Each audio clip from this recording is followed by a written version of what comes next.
आता बातमी सोलापूरमधून आहे। गॅसच्या तुटवड्यावर साखर हार उत्पादकांनी तोडगा काढलेला आहे। गुढीपाडव्याला लागणारे साखरेचे हार हे डिझेल आणि विजेच्या माध्यमातून भट्टी पेटवत उत्पादनाला सुरुवात झाली आहे। गॅस अभावी आपला व्यवसाय बंद होऊ नये यासाठी साखर हार उत्पादकांनी नवा पर्याय शोधलाय।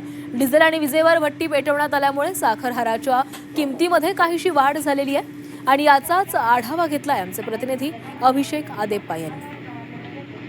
गॅसच्या तुटवड्यामुळे अनेक व्यवसाय जे आहेत ते आता अडचणीत येत असल्याचं आपल्याला पाहायला मिळत आहे। आपण पाहू शकतो आता 2 दिवसांवर गुढीपाडव्याचा सर्वात मोठा सण आहे।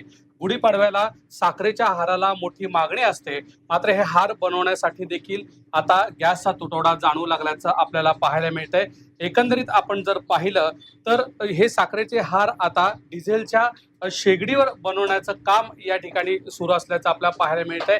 वर्षातून एकदा हा सीझन असतो आणि हा बुडू नये याची काळजी आता व्यापाऱ्यांकडून घेण्यात येत आहे। हे साखरेचे हार उत्पादक आपल्यासोबत आहेत। दादा, काय सांगाल, तुम्ही डिझेलची शेगडी पेटवलेली आहे? गॅसचा या बारीला तुटवडा पडल्यामुळं गॅसची शेगडीवर चालू करण्यात आलेले आहे। 2 दिवसावर सण आहे, त्यामुळं आम्हाला माहिती म्हणजे गिराकासाठी पुरवठा करण्यासाठी माल द्यावा लागेल। साधारणतः काय फरक पडतो गॅसवर तुम्ही माल बनवण्यामध्ये? आता डिझेलची शेगडी तुम्ही पेटवलेली आहे, उत्पन्नामध्ये नफ्यामध्ये काय फरक पडतो का आणि कशा पद्धतीचं? नफ्यामध्ये फरक पडतो ना।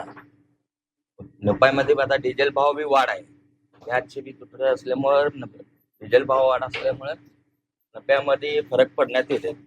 गॅसच्या दरावर गॅसच्या माध्यमातून तुम्ही जेव्हा साखरेचे हार बनवता, आता डिझेलच्या माध्यमातून हे बनवत आहे, कुठेतरी दरात वाढ झाली? हो, दरात वाढ झाली की या बारीला साखर भाव वाढ आले, या डिझेल भाव वाढ असल्यामुळं, लेबर पगार भाव वाढ असल्यामुळं, सगळेचा भाव वाढ असल्यामुळे साखर भाव वाढ येण्यात येते। एकंदरीत आपण पाहतोय की समाजातील प्रत्येक घटकाला या गॅस तुटवड्याचा फटका बसून येताना आपल्याला दिसून येतोय। कॅमेरामॅन सोनू शहानूरकर सह अभिषेक आदेप्पा, झी 24 तास, सोलापूर।